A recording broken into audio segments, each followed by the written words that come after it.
Hey there. In every culture, in each country across the globe, there are traditions which teach special techniques or training methods which allow us to bring out more of our inner potential and allow us to gain control over hidden forces so as to be able to demonstrate supernatural powers and abilities. In the modern day, there are many writings about these and countless schools which purport to teach them. But few people know that in ancient wisdom traditions from both the East and the West, there were two forms of magical powers that could manifest for a practitioner. The first are those that you achieve by practice. It's something you aim to do and you get better at doing from repetition and from application. This would be learning to channel a particular element or force so that you can change the laws of nature or create a certain charge or influence so something you want to happen comes to pass. But the second form of magical power, which is very rarely even mentioned nowadays, is quite different.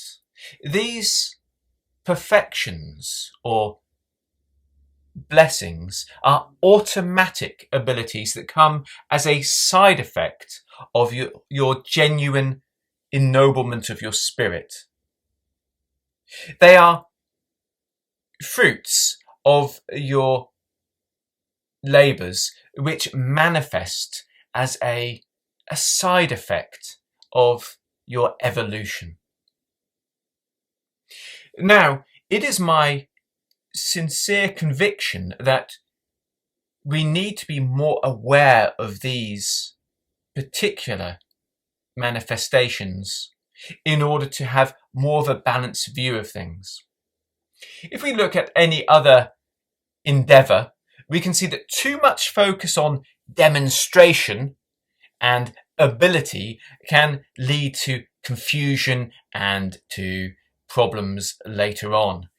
Perhaps we can imagine someone who's lifting weights, but they're not considering their form or the health of their body. They're just throwing them around to try to get a bigger number so that they can demonstrate to others or to themselves.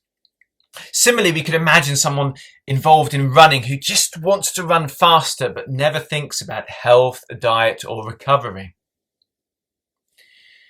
In business, we sometimes see a business person who gets so focused on money, they don't think about the effects the business is having on them, their family, or those around them. Perhaps they're not even thinking in terms of the outcomes their business practice is having on the world, and this means that their focus just on the financial reward has clouded their vision to the big picture. For this reason, in this video, I'm going to really go in depth as to what we would expect to see appear in someone who was involved in a dedicated, genuine, ongoing path of self-perfection. These specific signs, which are marks of enlightenment as it unfolds. Now, before I start, I must say that if we look at the descriptions, both from the East and from the West, we can see that they do tend to match almost completely. And this is quite lovely to see because it shows that the expectations are ones which, without any form of a discussion, match. This is because, of course, our path is a natural, ongoing thing, and these traditions or special techniques are just ways of improving that, sun lamps on the soul, as it were. Now, there are some really interesting cultural variations, and I will cover these as I continue. So first and foremost, let me explain why we have these natural abilities, what causes them to appear. The key to understanding is that all of these powers are an expression of an internal perfection. When something evolves, changes, or regenerates within the person, there are signs of this that are clear for all to see. In day-to-day life, we know that everyone has an influence on what surrounds them. We know their presence has an effect. We know what they do, what they think. All has a set of ripples which lead to certain outcomes. In someone who is involved in a path of evolution, these are far more powerful. Knowing these is really important on two levels. It allows you to see them in yourself to show that your path is working, but it also allows you to recognize them in other genuine practitioners or potential teachers. Someone who is undertaking this path will go through certain processes which match no matter where they're learning. This would involve the harmonization of their inner selves. Everything in their mind or their thinking methods or the ways they view things are brought into harmony. The same with their emotional self and the same with their body. Everything is purified. Anything which isn't working in the way that it should do and is not harmonious is either transformed or eliminated from presence within the self on all levels.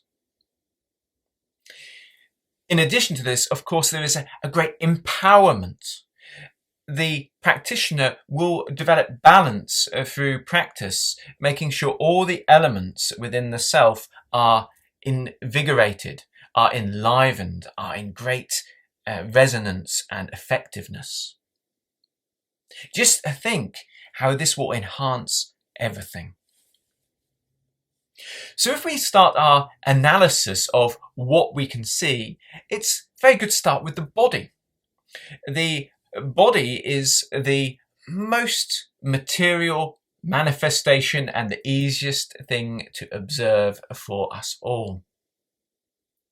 In the yogic texts, we do get a lot of description as to what will change in the body of a perfected practitioner. And one of the things they mention first and foremost is posture. The practitioner will have a superb posture with everything in alignment. Let's think how everything in alignment in the posture leads to such wonderful knock-on effects. The right attitude, the right circulation, the right functioning of the body. The practitioner will therefore be able to sit for very long periods without any discomfort. They will be able to remain centered in all circumstances. We see this described in Western practices and Western accounts, but never specifically mentioned. We know that great masters would stand for long periods in a state of contemplation. We know that in the Christian tradition, one of these automatic powers, which for them are called charisms, is that order in you. You're so full of faith, you're so full of devotion, your purity of self and intention is thus that everything is in alignment in you and around you as well. People naturally put things in order. Everything becomes clean and tidy. You are a force of purification because you are pure. The practitioner will have a purity of the body as well. So in yogic texts, you read one of these manifestations that they talk about is that you're so pure that any illness, any toxins, any parasites are driven away.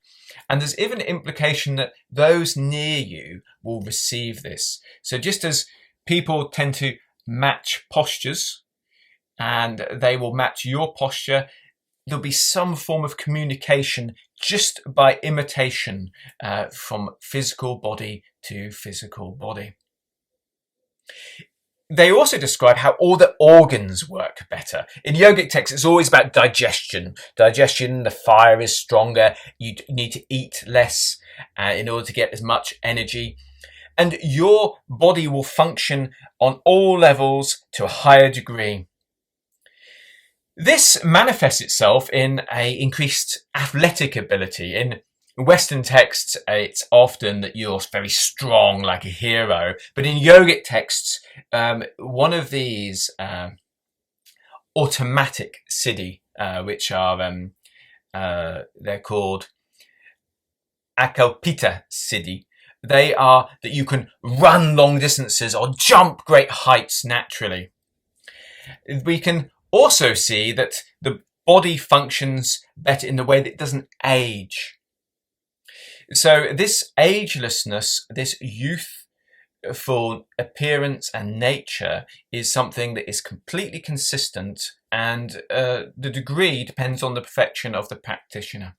You see in Christian and Taoist texts that there are different stages of this, to the degree where you could get to a point where maybe you wouldn't actually die. The body would regenerate itself continually.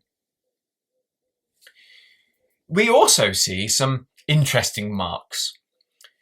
In both Buddhist, Jewish, Taoist and Christian texts, there's an idea of a beauty that shines forth and a scent to the body. The body will be able to express this perfection to all. The congruence in the whole person creates charisma, and that's why we have this appearance of a beautiful, youthful person with a lovely skin, and that's why this fragrant scent like incense is a part of their presence. The body is far more naturally under the control of the practitioner. So they find they can resist all elements with ease. They don't get cold, they don't get hot. They find that hunger or thirst is easy to deal with if they choose to do so. They're friends with their body and in harmony with it. So they know what things would nourish it. Their breathing is more efficient and they can hold their breath with a greater automatic control. They can physically control their body in a way that others can't and learn things with great ease. They can will their body to sleep or into a trance. They can cut off from pain.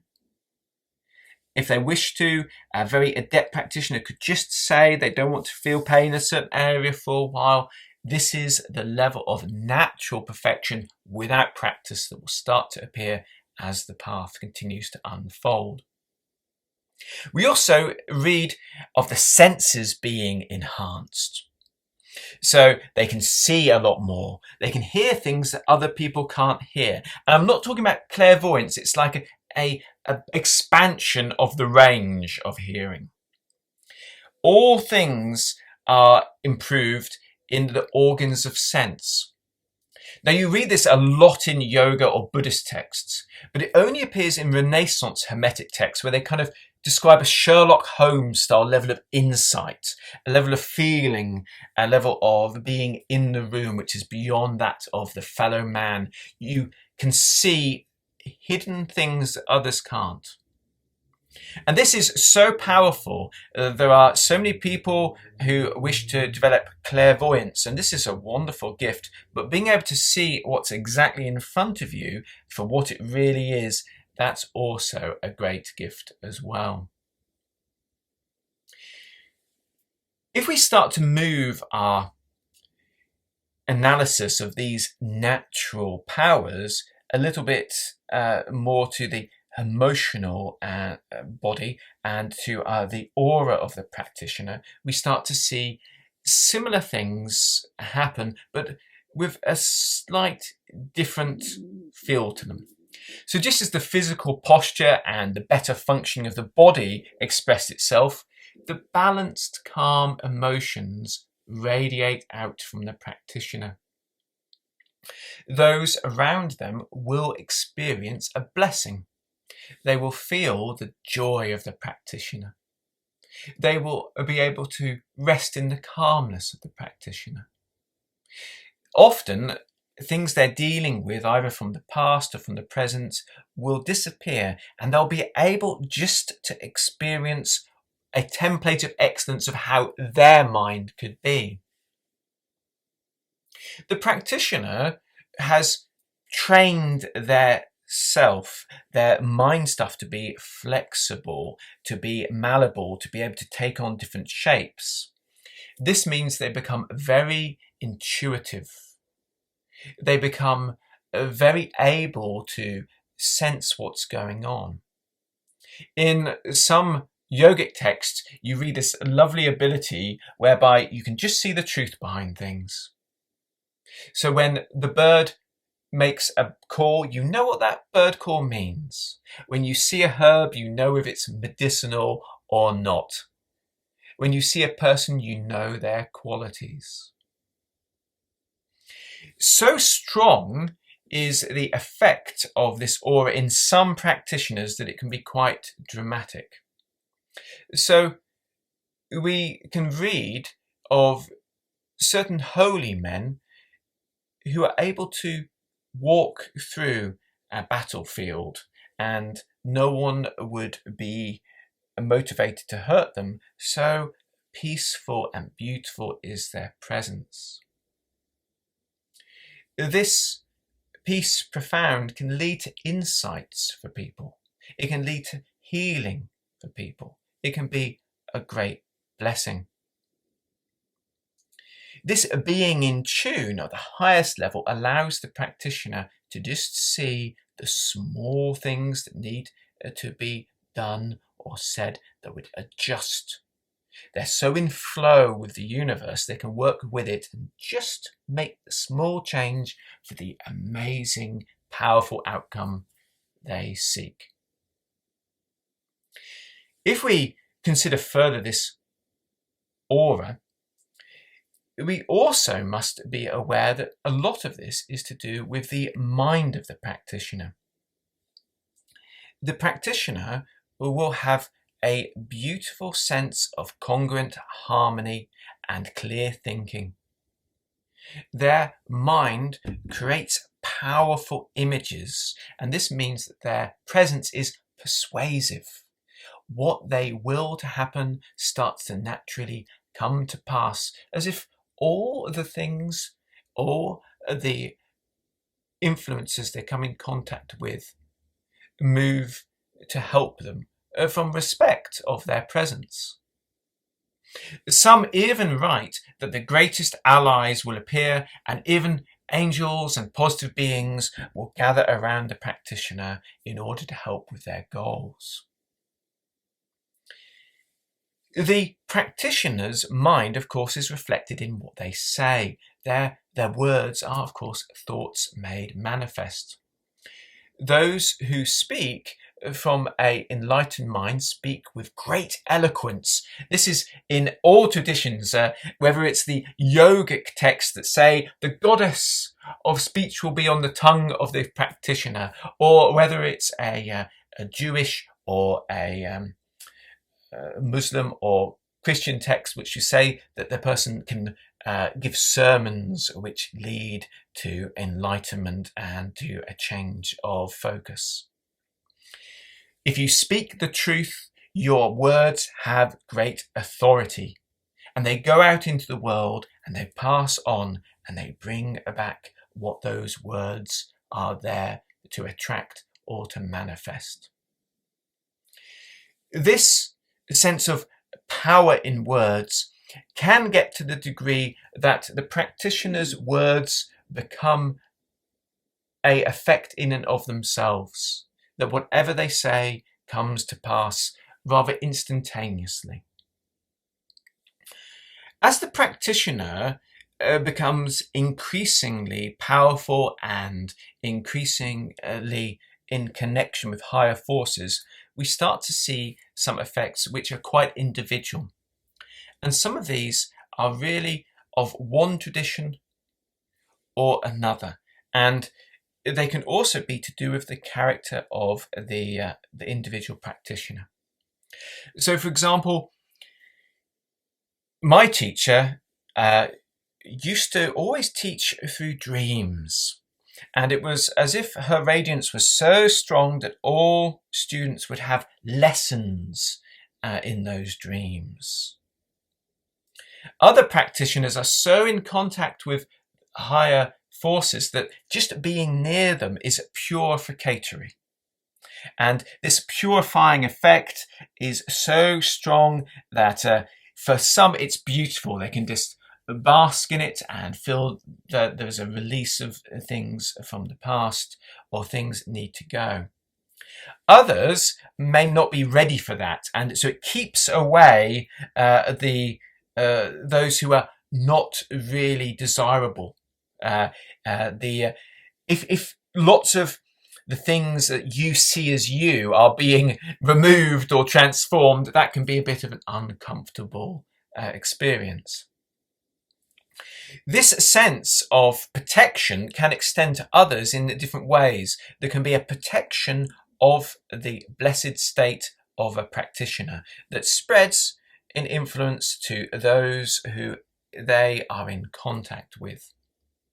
Likewise, spontaneous transmission of skill can happen. Can you imagine a template of excellence doing things in a kind, skillful way?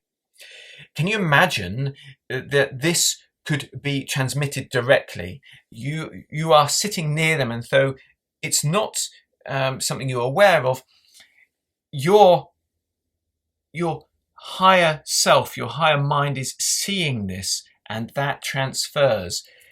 The pure good intentions of the teacher just from their actions, which are motivated from bringing the best outcomes for all, in and of themselves can bestow powerful lessons. There are stories of certain practitioners who can heal by presence. There are those who practice a certain healing exercise, and it's so strong that that healing radiates out, or when they practice a certain breathing exercise, that comes out, and eventually this becomes automatic. As we get to the higher levels, that practitioner has got such control over their whole being that many times they find themselves able to do things that others need to practice to do. Their insight into the world increases, and their spiritual visions become clear, reflective of the kind of vision that we have in day-to-day life. This gift of prophecy, as you'd see it described in certain religious texts, can come in the form of just being able to see the hidden forces, or it can be actual whole predictions or awarenesses of the past or the future. This sense of knowing more expands out, and the sense of a manifestation of a higher state of oneness starts to appear. So the practitioner learns to be able to move things just as they would move their hands. They are one of all things, so all things start to become a presence of them and for them. Gaining awareness from being beyond the self and gaining the ability to influence from being beyond the self. These are the highest manifestations of automatic powers that we would see.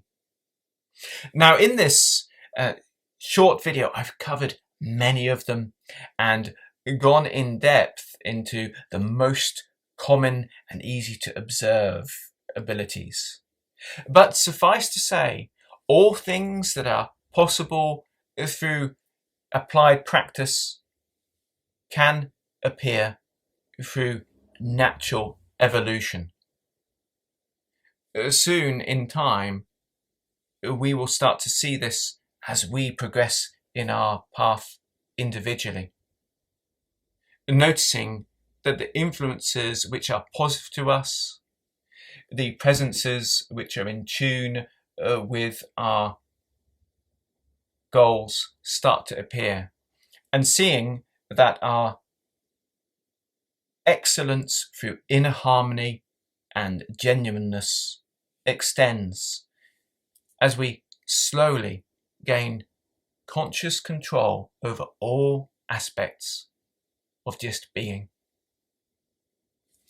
My name is Martin Folks, and I hope this video has been of use to all those who are walking the path and wish to be able to see the genuine fruits of that path as they grow. Until next time, let's make every word, thought, and action count.